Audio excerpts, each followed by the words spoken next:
cute.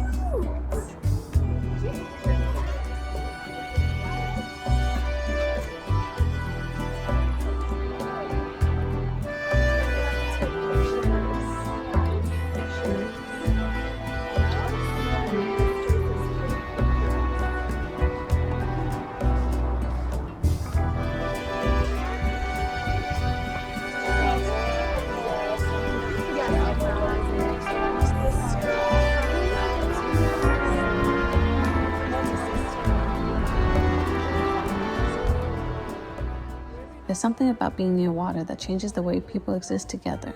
You don't rush. You don't fill every second with noise. You let moments stretch. A group of young women gathers like this all the time, around pools, on patios, wherever the night feels open enough to breathe. They talk about everything, and sometimes nothing at all. About the week they just survived. About the people they saw, the messages they didn't answer, the ones they probably shouldn't send. Some of them are laughing. Some of them are thinking about what comes next. Some of them are watching the water, letting their thoughts dissolve into the ripples. They talk about plans, about dreams, about the future, like it's something they can almost touch, and something they're afraid to name out loud. They trade advice they're not sure they believe in yet. They confess things that feel safer in the dark, near water, where words don't echo as loudly. Sometimes they sit quietly, wrapped in towels, listening to the night sounds, the hum of the house, the splash of someone shifting in the pool, the silence between sentences. And in those moments, it isn't about being seen by anyone else. It's about being understood by the people right beside you.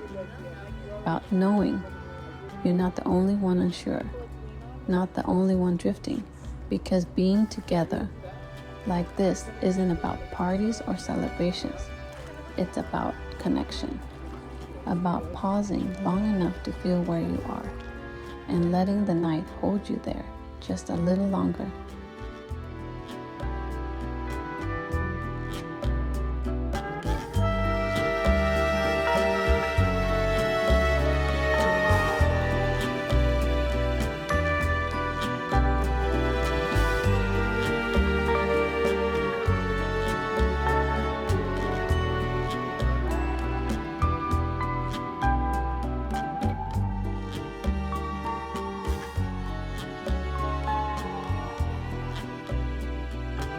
Welcome to my house. We're gonna have parties every weekend, so get ready. Oh my gosh, you better invite a guy for me. Of course. Dave has so many friends for you. I think you'd really like Brandon, and you would probably like Felipe. Okay. Yeah. I'm excited. I want to see pictures first. Of course. How are you guys doing? I'm excited. This is gonna be so fun. I'm ready to swim. Happy to be here. Pool time! Yeah! So excited. Yay! Let's go in. Who's ready for pool time? Woo!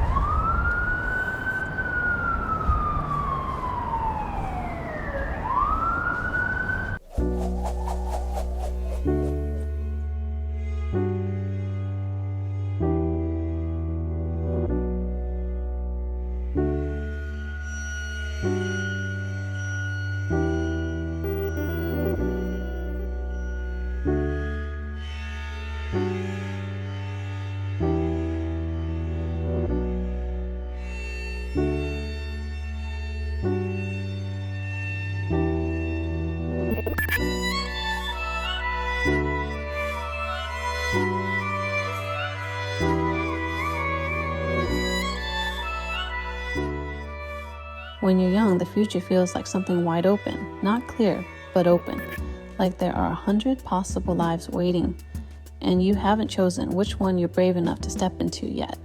A group of young women like this carry so many versions of themselves at once, who they are right now, who they used to be, and who they're quietly hoping to become. They talk about ambition the way people talk about weather, casually, but with feeling. Some want success, Some want stability. Some want freedom more than anything else, even if they're not exactly sure what that means yet. They believe in things, in loyalty, in honesty, at least with the people who matter, in working hard, but also in enjoying life while it's happening, in not ending up stuck somewhere they never meant to stay. They talk about careers they imagine themselves in, about traveling, about moving away, about staying close to the people they love while still becoming their own person. Some of them are driven by passion, some by fear, some by the simple desire to prove to themselves or to someone else that they're capable of more. They value friendship in a way that feels permanent, even if they know nothing really is. They believe the people beside them now will always understand who they were at this moment, that these conversations will matter later somehow. They care about fairness, about being heard, about not settling for less than they deserve, even when it's tempting to do exactly that. They want love, but not at the cost of losing themselves. They want independence, but not loneliness. And even when they joke, even when they downplay it, there's a seriousness underneath. A quiet awareness that choices are being made, whether they admit it or not. That time is moving. That life doesn't wait for certainty. But for now, they're allowed to dream out loud, to sit together and imagine futures that feel possible, to believe they have time to figure it out. Because hope at this age isn't loud. It's subtle. It lives in conversations like this, in shared glances, in the confidence that whatever happens next, they're moving towards something. And for this moment, right here, that feels like enough.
By now, the night has started to repeat itself, not in a bad way, just gently.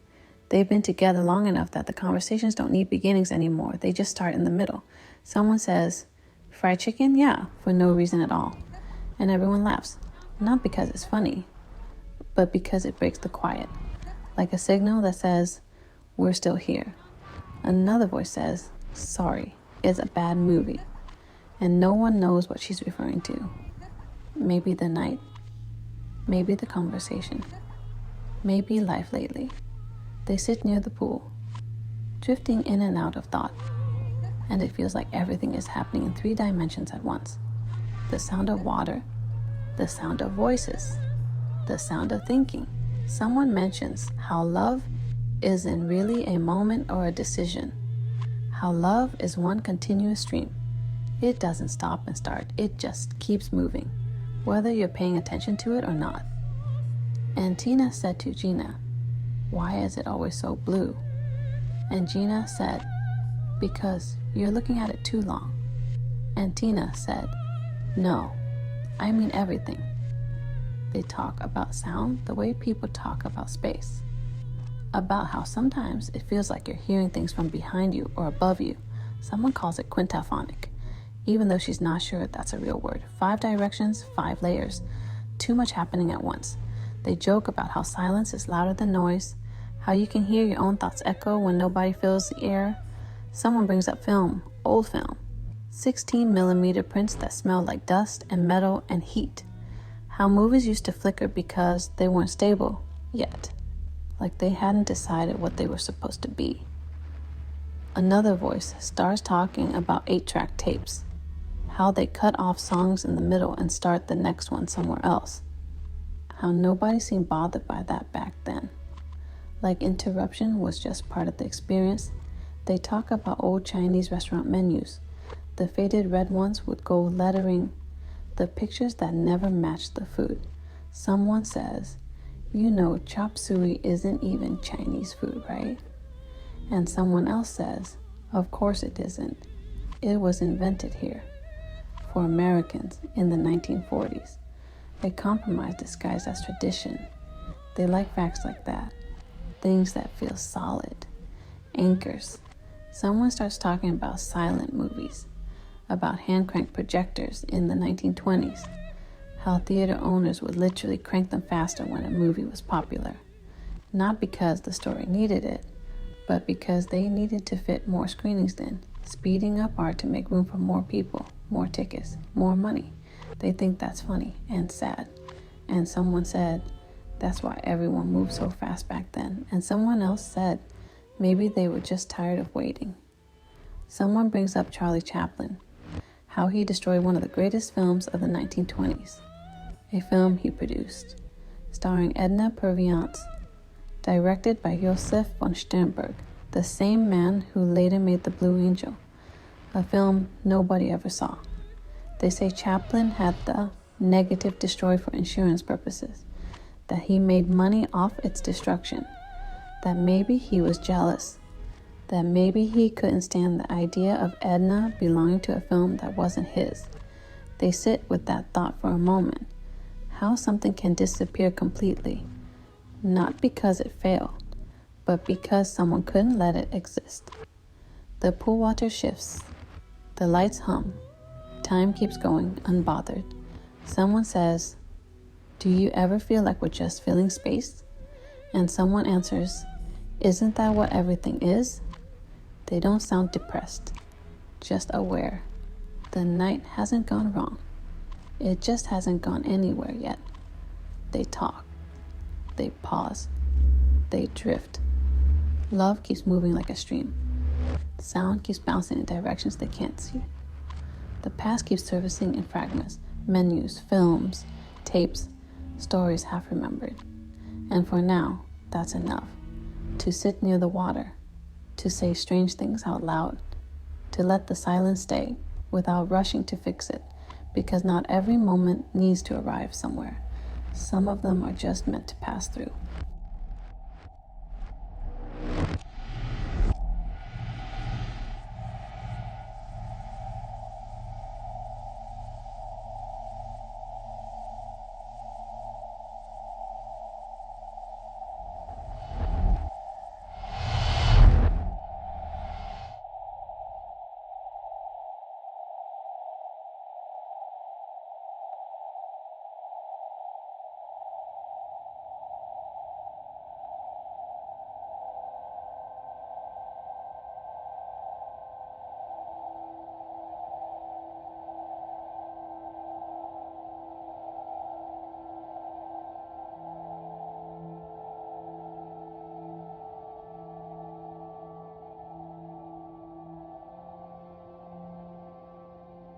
The city makes it easy to be alone, not lonely exactly, just separate.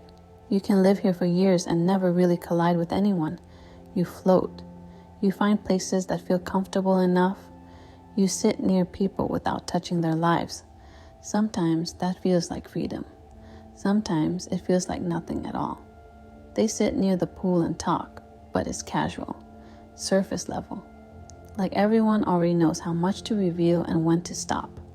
There was a time when being around strangers felt different, when sitting next to someone meant something, even briefly, like going to the cinema, not streaming, not scrolling, actually going somewhere. I remember seeing all the jazz in a theater once, the kind of place where people murmur to each other before the lights went down. Small talk, shared anticipation, a feeling that something was about to happen. and you weren't alone in it. That doesn't really exist anymore. I remember seeing an Ingmar Bergman film at the Los Angeles Museum of Art by myself, sitting in the dark, surrounded by people I didn't know, all of us quiet, all of us staring forward. I was captivated, completely absorbed, and when it ended, there was no one to turn to and say anything meaningful to. No exchange, just a slow walk back into the night. That's what the city feels like now. A lot of powerful experiences happening in isolation.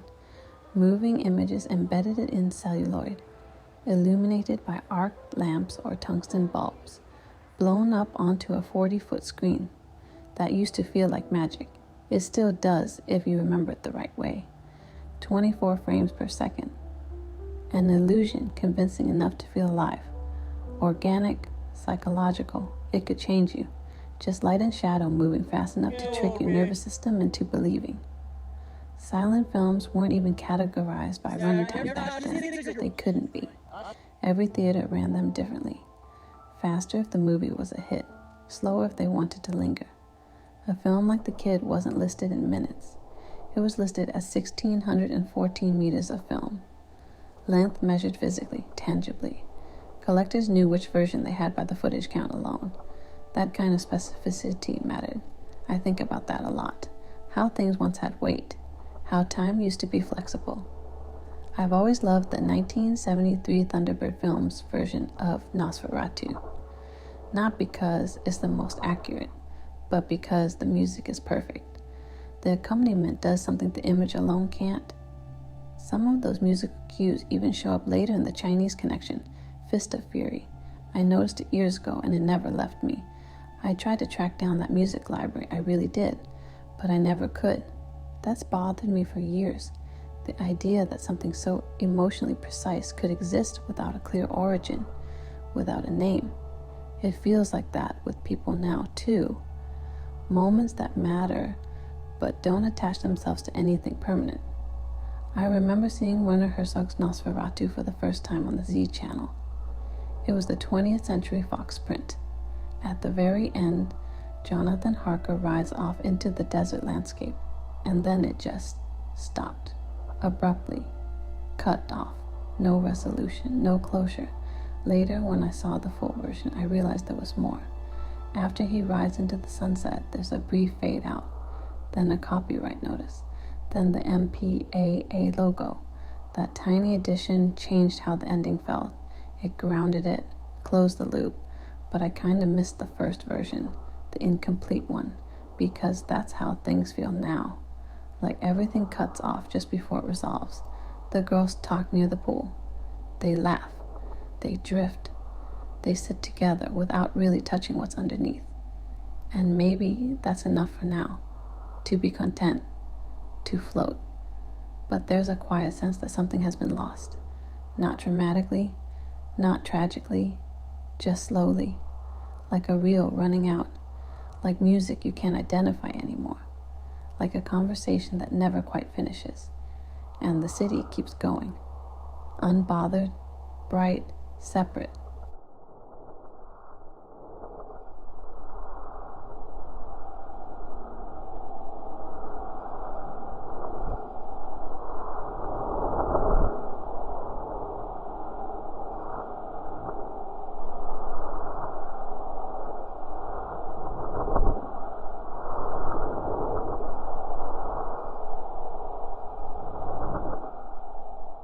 I remember my first kiss. It wasn't magical. It didn't change anything the way I thought it would. There was no rush, no lightning, no sense that something irreversible had just happened. Mostly, I remember the taste. Garlic. Strong garlic. We had eaten at one of those Indian buffet places earlier. The kind where everything smells the same and different at the same time. I had naan bread and fish tikka. He had aloo gobi because he was vegan. I remember thinking, this isn't what it's supposed to feel like. It wasn't disgusting exactly, just disappointing, too physical, too real. Later, we danced a little at the bar when no one else was there. The owners took a liking to us. a young, interracial couple, something they could smile at approvingly. There was music playing quietly, the kind of place where the night feels paused, like it belongs to you for a moment. We went back to my place. We made love, and afterward, I didn't want him there anymore. The act itself might have been interesting, intellectually maybe, but it wasn't what I had pictured in my mind for so long. I tried to close my eyes and feel something transformative. Instead, I saw cherry tomatoes, persimmons, bright, smooth, round. The deeper I went into my mind, the more the images dissolved into sound. Low tones, resonant vibrations, like Tibetan singing bowls during rituals. The kind that feel like they're vibrating your bones instead of your ears. I wondered what tonal scale I was hearing. Where was the A, the B, the C, or if it was outside scale altogether. That made me think of The Man Who Knew Too Much, the Hitchcock version, the cymbal crash, how the entire assassination depended on timing, on drowning out the sound of gunfire with music. I remembered the hitman was played by Reggie Nalder, the same actor I would later see in Dracula, Sucks, and Blue Ice. Adult films directed by Phil Marshak. It fascinated me that someone could exist in all those worlds at once. Adult films, Salem's Lot, Battlestar Galactica, Fantasy Island, The Devil, and Max Devlin. No hierarchy, just work. I wondered if I bought a theremin, whether I could become very good at it, if I could perform an entire score that way. I imagined playing the complete music for Capricorn 1 on a theremin. Every cue bending and wavering, no fixed pitch, no ground. I thought about how Master of the Flying Guillotine introduced me to 70s German electronic music before I even knew what it was. Music lifted directly from Rubicon, from Autobahn, from Super 16. I wondered if Jimmy Wang Yu was influenced by that music, or if it was just the editor, someone with a private library, someone quietly shaping the tone of an entire genre. I remember the opening song to The Tattoo Connection, Diamonds. That funky, melancholy groove, performed and written by Anders Nielsen. I tracked him down years later through YouTube, found his channel, and then I didn't write to him. Some people are better left as enigmas. The more you know, the less room there is to imagine. That's why men lose interest in women, because mystery disappears. Men carry ideas of what women should be, and once the mystery is gone, so is the fascination. Cassavetes said, every woman has a secret. The goal is to find out what that secret is. But what if she never tells you? Then that part of her is lost to you forever, and you never fully know her. I think about Le Mépris, contempt. Brigitte Bardot's mystery becomes the end game. Michael Piccoli keeps circling her, trying to understand beauty and its opposite, desire and destruction. The death of beauty feels inevitable, natural. I remember watching Duel of the Iron Fist for the first time on VHS. It ended abruptly, right in the middle of the final showdown. Tilong, David Chiang, a masterpiece, unfinished. Later I learned the American distributor never paid Run Run Shaw the full amount, so Shaw withheld the final reel. That was the version America saw for 20 years, a climax with no ending. When I finally saw the complete version, I realized 10 minutes had been missing. The bloodbath, the deaths. But I preferred the earlier version, the one that simply stopped, because that's how life is. We don't want resolution. Sometimes we just die while eating, on the phone, on the toilet like Elvis, hitting a baseball, playing tennis, hiking in the mountains. That's life. That's why I love Cassavetes. In Husbands, he comes home from London, greets his kids in the backyard, walks them inside, and then the house lights come up. No credits. Nothing. Life goes on. We don't need completion. That's why I hate the current version of Gloria. The one with the end credits rolling over that beautiful slow motion image. The boy running toward Gina Rowlands. Cassavetes never wanted that. I looked up the actor who played the boy, John Adamus. He never made another film. His father forbade him from continuing in Hollywood. Life.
I like jazz because it doesn't lie.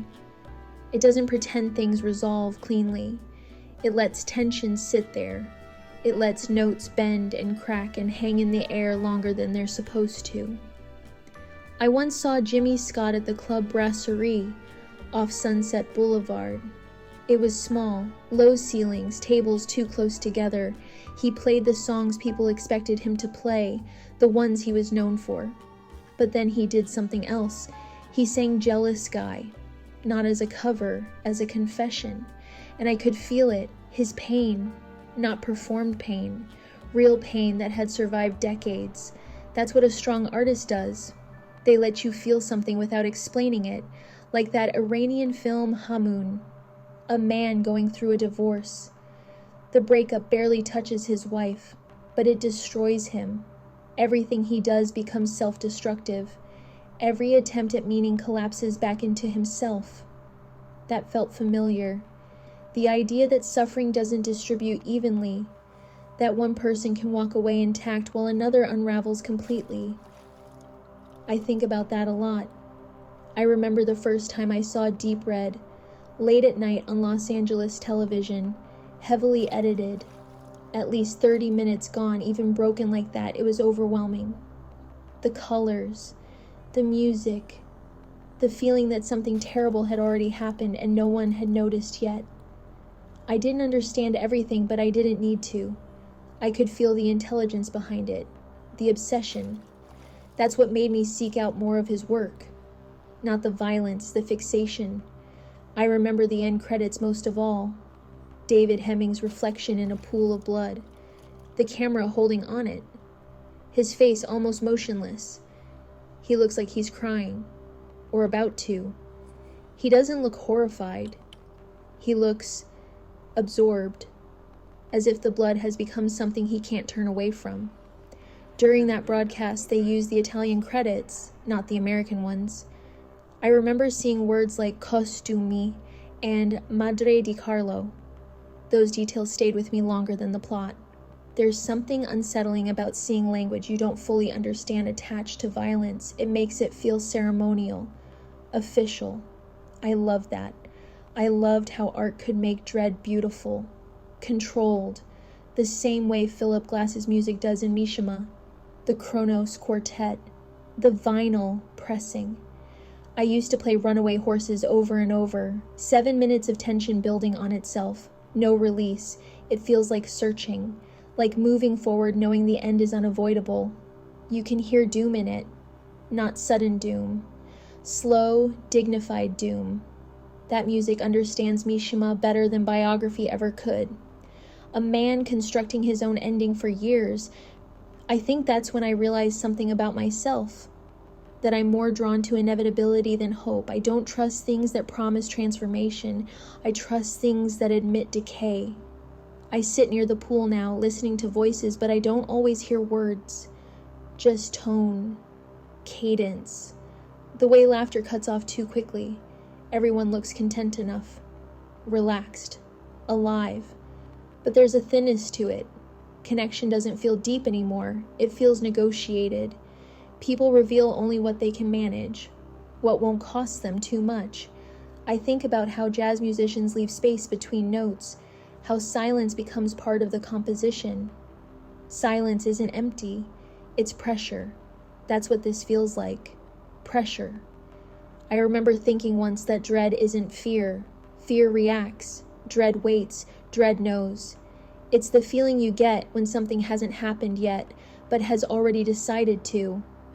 I watch people talk and I wonder what they're not saying, what they won't say. I think about endings that were withheld, films that cut off mid-motion, music cues that never resolve. I preferred those versions because life doesn't wrap itself up. It just stops. People die mid-sentence, mid-bite, mid-thought. They die while doing ordinary things. That's not pessimism, that's accuracy. Jazz understands that. So does cinema when it's honest. I don't need catharsis anymore. I don't need redemption arcs. I need truth. And the truth is that dread isn't loud. It doesn't announce itself. It hums underneath everything, like a low note you feel in your body before you hear it. I feel it now. Not panic, not fear, just the awareness that something is moving closer, that moments are thinning, that repetition is tightening. People keep talking, the pool keeps shimmering, but something has shifted, and I don't think it's going back.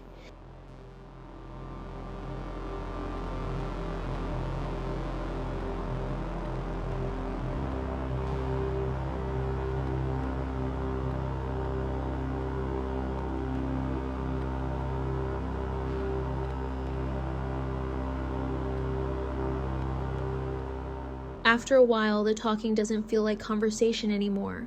It feels like maintenance, words used to keep things from collapsing, from becoming awkward, from letting something unsaid surface. I can predict the rhythm now, when someone will laugh, when someone will change the subject, when a sentence will soften before it risks becoming real. I watch the girls by the pool and I can tell who is listening and who is only waiting for their turn to speak, who is present, who is already somewhere else. No one seems unhappy. That's the part that stays with me. There's comfort here. There's warmth. There's familiarity. Everything that's supposed to mean connection. But connection doesn't automatically arrive just because the conditions are correct. Sometimes it stays just out of reach, like something misaligned. We've learned how to sit near each other without truly intersecting, how to share space without sharing weight. How to keep things agreeable. Agreeable doesn't ask anything of you. I don't think people are hiding things intentionally anymore. I think they're tired of excavating, tired of explaining, tired of discovering that the same questions live at the bottom of every attempt at honesty. So we skim, we hover near the surface, We talk about plans in a language designed not to commit, things that might happen, things that sound optimistic without requiring belief. No one says anything that would need defending later. I used to think clarity would loosen something, that understanding would bring relief. But clarity doesn't dissolve tension. It sharpens awareness. Once you start recognizing patterns, you can't unsee them. Repetition becomes visible. Cycles reveal themselves. Different people, same rhythms. The pool looks the same every night. The reflections change, but the structure remains. I listen to voices overlap, and the words stop carrying meaning. They become texture instead. Sound filling space. Conversation as atmosphere. I wonder when we stopped expecting experiences to transform us, when we decided it was safer to let things pass through without impact. I don't think that's pessimism. I think it's adaptation. Expecting too much hurts. Expecting nothing feels manageable. There's a pressure underneath everything now. Not fear, not sadness, just awareness. Like standing near machinery that's been running so long it disappears into the background. You don't notice it until it stops. I imagine that silence sometimes, what it would feel like if commentary vanished. No narration, no interpretation, just images moving forward without explanation. I don't know if that would feel like freedom or loss. Maybe they're the same thing.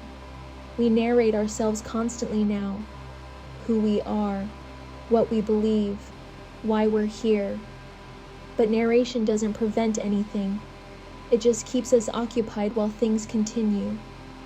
I notice how uncomfortable stillness makes people. How quickly someone reaches for distraction when nothing demands attention. Silence feels invasive. It asks questions no one wants to answer. So we fill space deliberately. We manage time carefully. We choose comfort over contact, ease over depth. Anything sharp feels disruptive. Anything unresolved feels dangerous. I can feel the night moving even though nothing appears to change. Time compressing, moments tightening. The longer things repeat, the heavier they become. I don't feel panic yet, just wait, the kind that settles slowly. The kind you don't notice until you try to move. People keep talking. The pool keeps shimmering. Everything behaves as if continuation alone is justification. But nothing stays suspended forever. Not motion, not stillness. Eventually something yields. Not suddenly, not loudly. It arrives the same way everything else has. Quietly, without warning, already decided. I think about how often we mistake stability for safety. How easily routine disguises erosion. Things don't fall apart all at once. They thin, edges soften, connections loosen. You don't notice loss immediately. You notice it when something fails to register. A moment that should land doesn't. A feeling that should arrive doesn't. You start asking yourself when that stopped happening. I watch laughter ripple across faces and disappear just as quickly. I listen to voices that never quite touch anything important. No one is lying, that's the strangest part. We're all just conserving ourselves, saving energy, avoiding exposure. I don't blame anyone for it. I do it too. Digging hurts, and sometimes there's nothing new at the bottom anyway, so we stay here, near water, near people, floating. The night stretches without progressing. Minutes pass without accumulating meaning. I don't know when the shift happened, only that it did. The air feels heavier now, not dangerous, just loaded. Like something has been waiting longer than we realize, and I know better than to expect resolution. Nothing ends.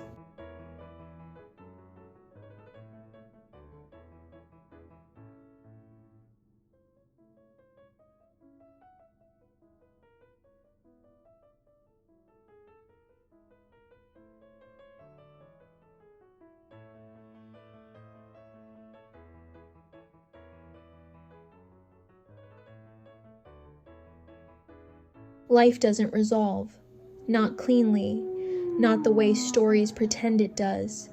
It's just a series of events that happen, and then the next thing happens. And you keep going because what else are you supposed to do?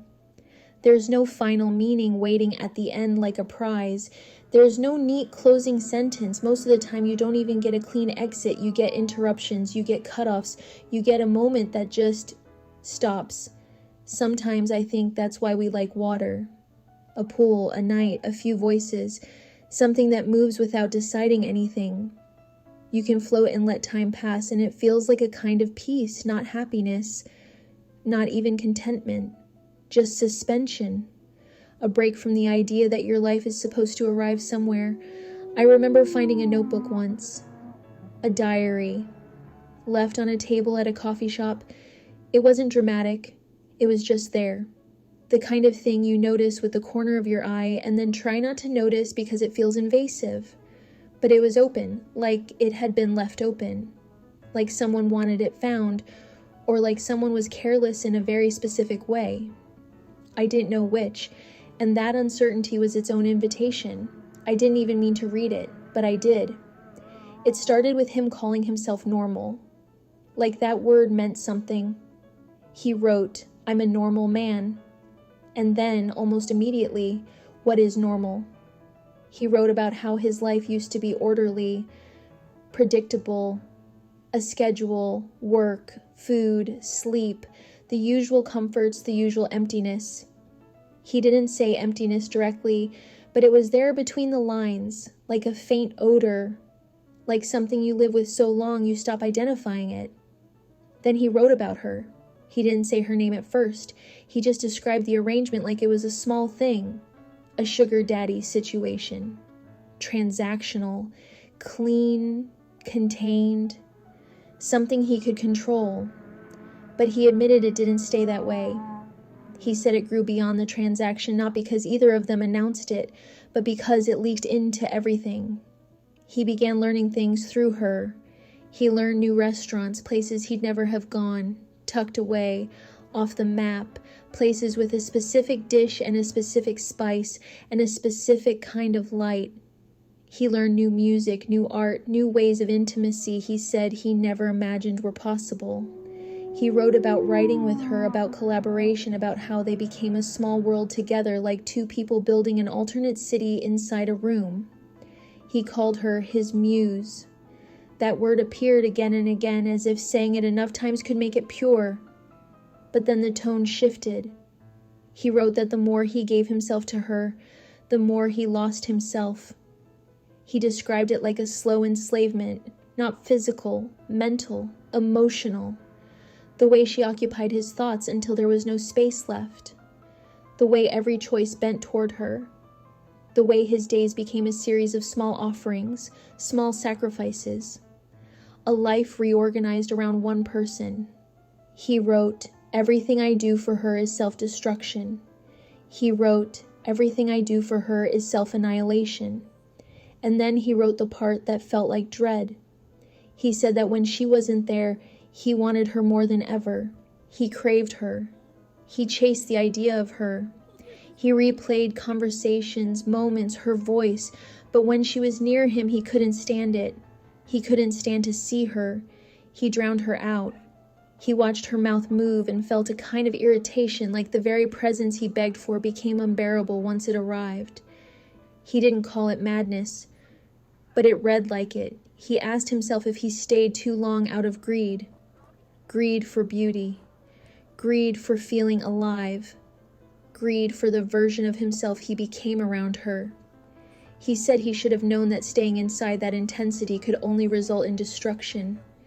That what he once thought was ultimate beauty became an expression of something ugly, something humiliating, not just in her, in him, in people, in desire itself. Then he started doubting everything. He wondered how much of it was premeditated on her end, how much was strategy, how much was performance. He wondered if the beauty in art and intimacy was real, or if it only existed in his mind. If for her it was always just transactional, always a charade, always something she could step out of cleanly while he remained trapped inside it. He wrote that she permeated his life so completely that everywhere he looked, something reminded him of her. A dish, a song, a color, a phrase, a smell. He couldn't find a corner of his day that didn't echo her presence. He called it haunting, but not the romantic kind, the exhausted kind, the kind that makes you want to escape yourself. And then he wrote about resolution. He said that given their history, he kept expecting closure. He kept expecting a final conversation, an explanation, a moment that would make sense of the ruins. But there wasn't one. It was a text message that ended halfway, a sentence that stopped mid-thought, and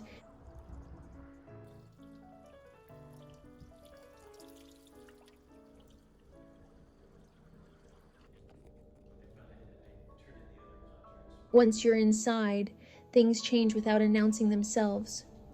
The air feels different, thicker, less forgiving. It's not dramatic. Nothing has happened yet. But the space closes in a little. Walls absorb sound. Voices turn into shapes instead of meaning. I watch them talking, laughing, gesturing, mouths opening and closing, and I realize how little of conversation is actually language. Most of it is performance. Timing, reassurance, signals that say, I'm here, you're here, we're still doing this together.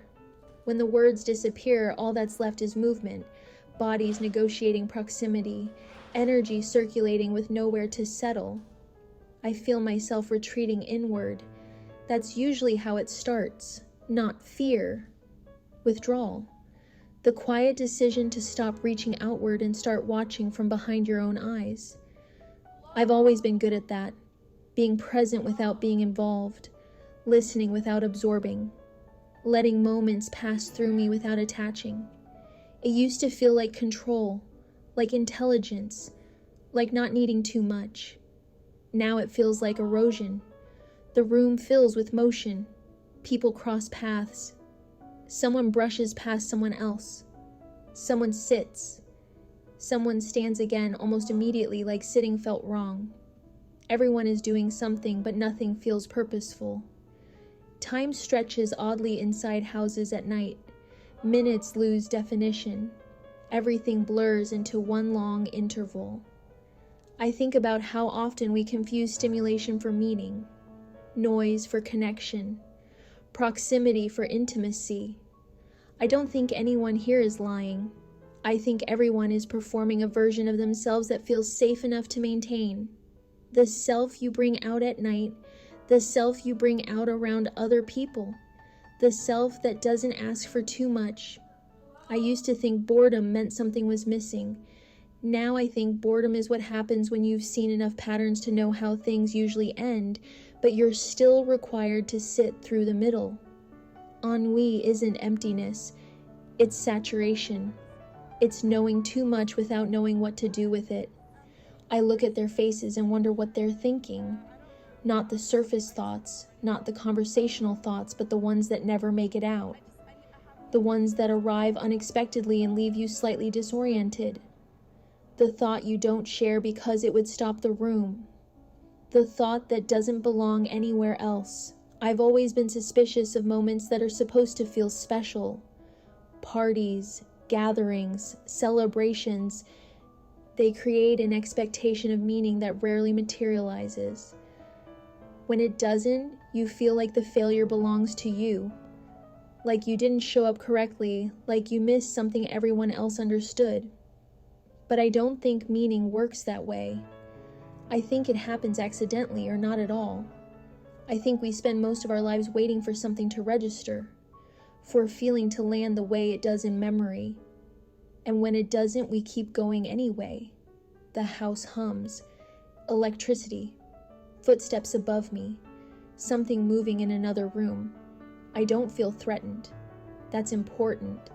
I feel absent, as if I've already stepped slightly out of the present and everything I'm watching has a delay to it. Like I'm not where my body is.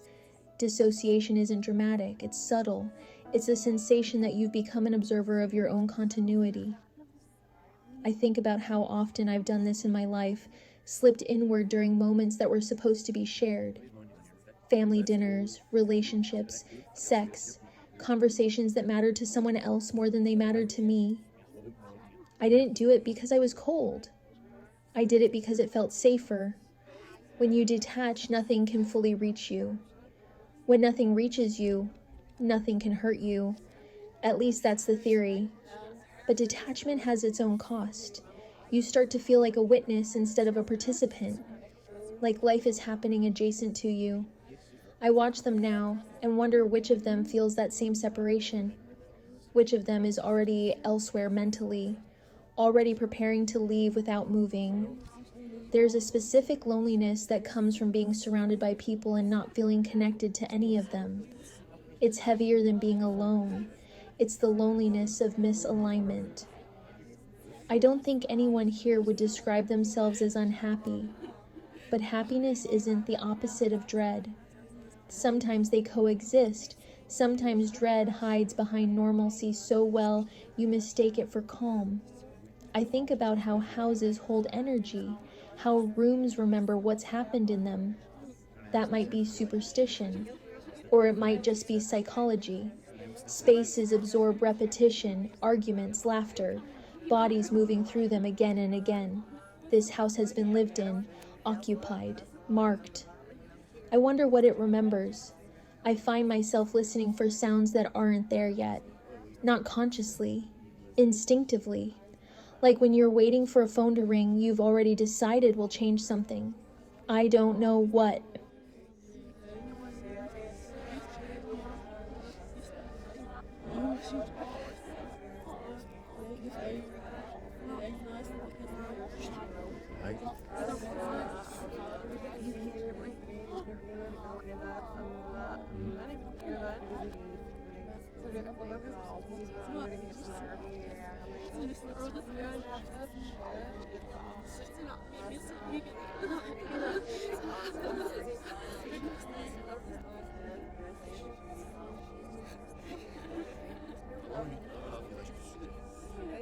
Dave, you're always so worried.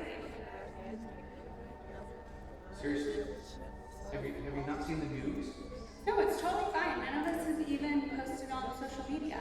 Totally. There's a lunatic that literally just escaped from the academy. That's great. It's just us girls having fun. What's the worst that could happen? Seriously? Dave, you stress out way too much. Yeah, what are you worried about? Your life, for one? If I were afraid, I'd have a direction. Fear points outward. This feels different. This feels like gravity. The sense that something is pulling, not pushing, drawing everything toward a moment that hasn't announced itself yet. I watch a girl laugh and wonder what she's thinking underneath it. I wonder if she's aware of her own gestures or if they're automatic. I wonder how often she's rehearsed them unconsciously. We learn how to be readable, how to seem open without revealing too much.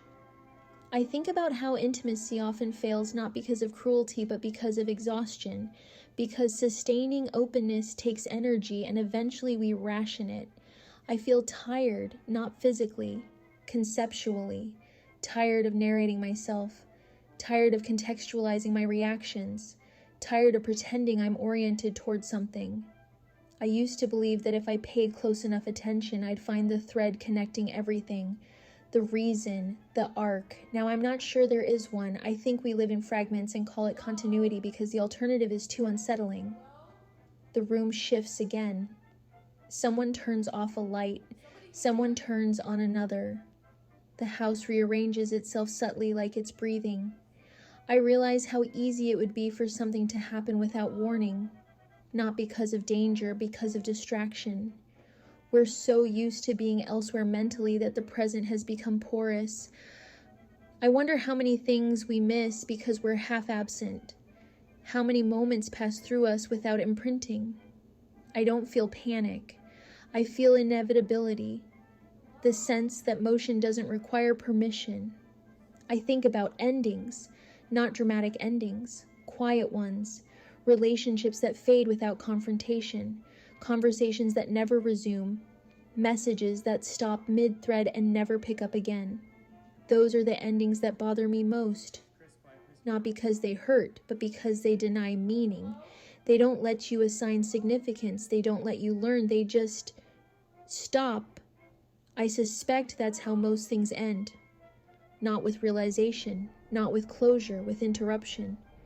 I watch them moving through the house, each absorbed in their own micro moment, and I realize how fragile coordination is, how thin the membrane is between order and rupture.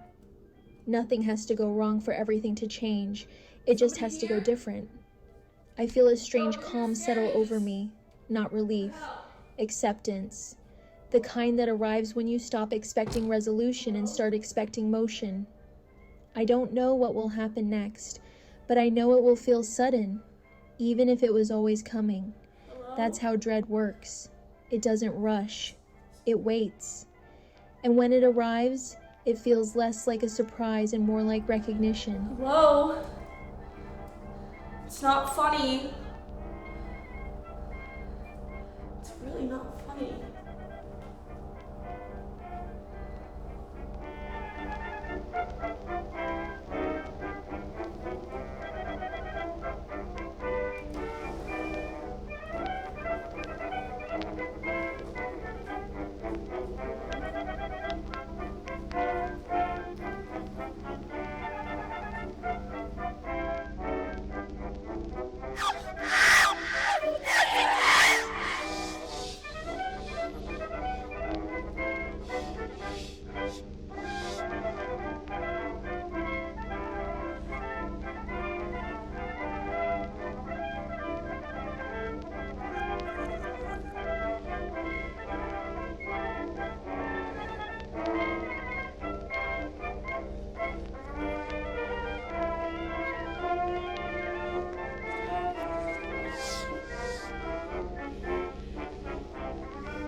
That I am lonesome and blue, that I love you, just as you love the roses when daylight closes.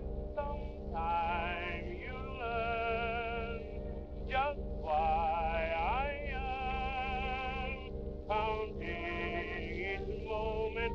Till again I return, words can't reveal just how I feel, but dearie, someday, yes, someday you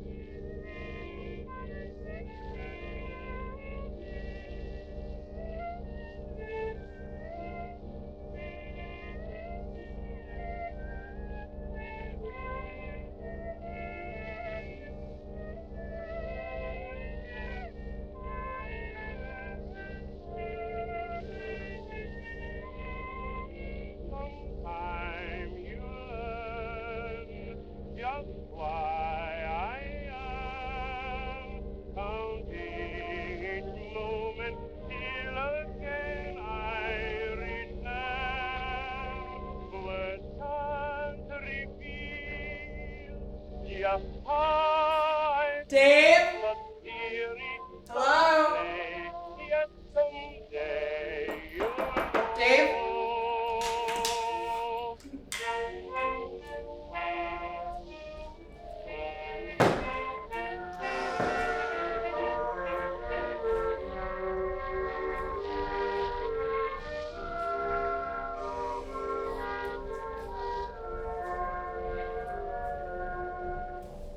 I can't dream ye come to hear me. Round me echoes soft and low. Still your memories linger near me.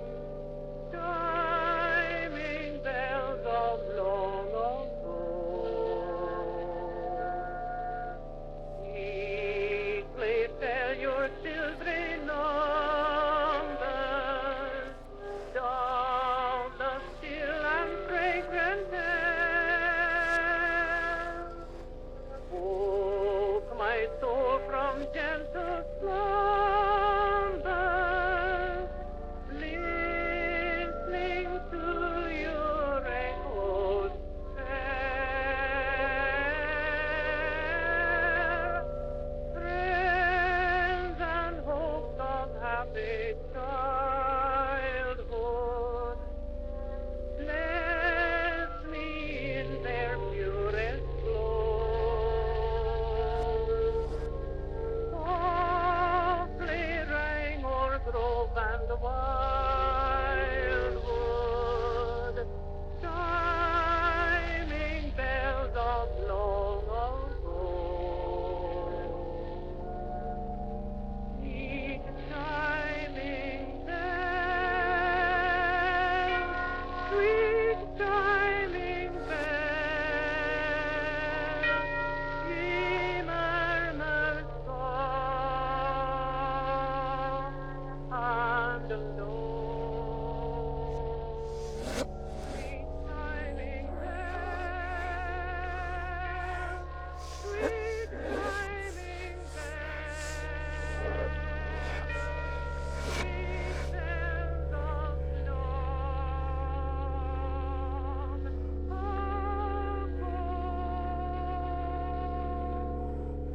Each chiming bell,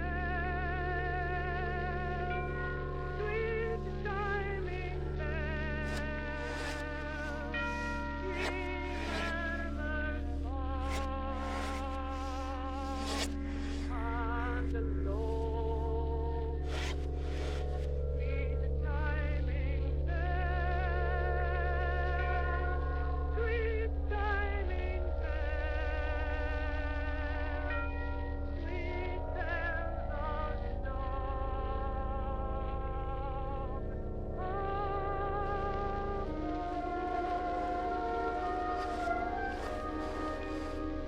It's hard to be true to one when I'm not built that way. I may promise, but it's 2 to 1. Before the week is out, I'll stray. But frankness is due to one who craves my every kiss.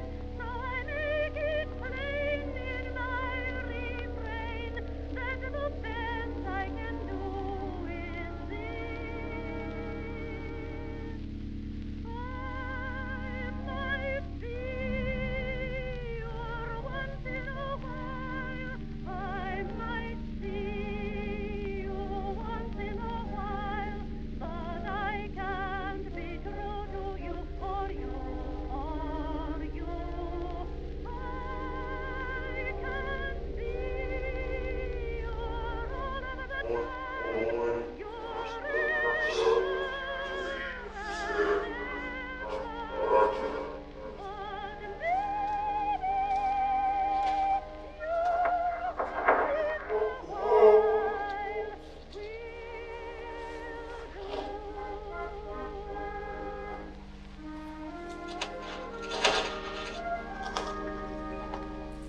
My heart beats in neutrality. Someone here? Someone here?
taught from locomotive lessons on a piccolo. But after 7 years or so, he could play a violin.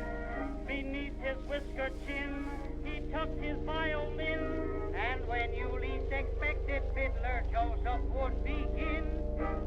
On his fiddly-dee, he played this melody as plain could be. Now he might have played this tune on a harp or a bassoon, but he played it on his fiddly-dee.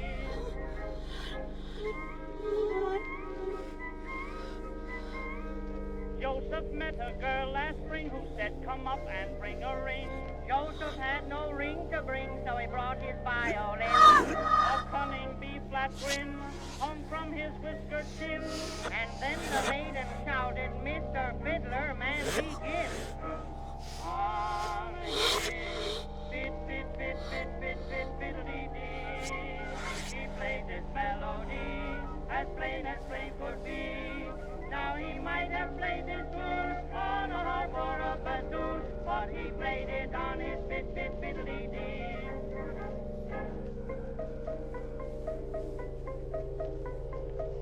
Joe and Jim, like two big fools, went out one night to steal some jewels. Joseph had no burglar tools, so he brought his violin.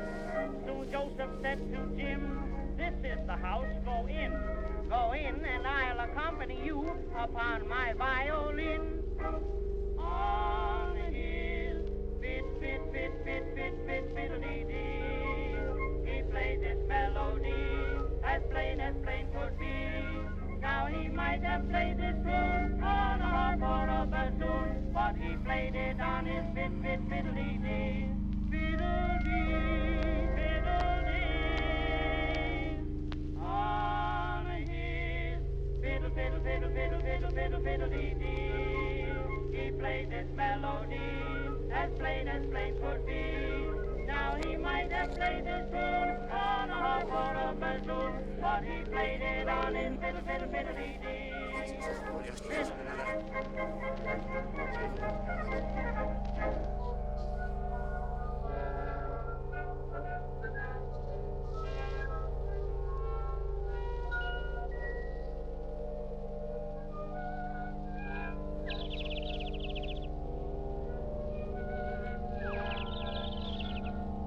Lady loved to chase the night of falling down by the Mississippi shore.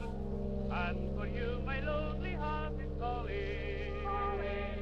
Each night I love you more and more. Day and night I seem to dream about you. I sing to you. I sing to you. Bless your heart, I just can't live without you. So come out and meet me, honey, do. Waiting beside the Mississippi River, I'll be waiting. My love and kisses to deliver, and my heart will just keep palpitating till I hold in your hand once more. Now don't be hesitating. Meet me about the hour of 11 when you greet me. I simply pass away to heaven. I feel only waiting for you only by the Mississippi River shore.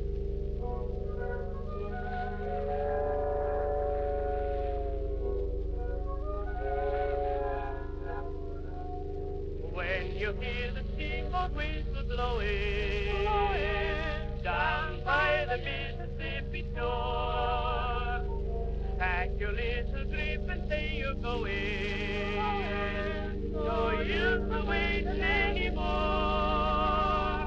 When my little wife for life I make you a wedding ring, to you I bring. On a honeymoon I mean to take you. Then put me the silvery moon and sing. Waiting beside the Mississippi River, I'll be waiting. My love and kisses to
someday, yes, someday.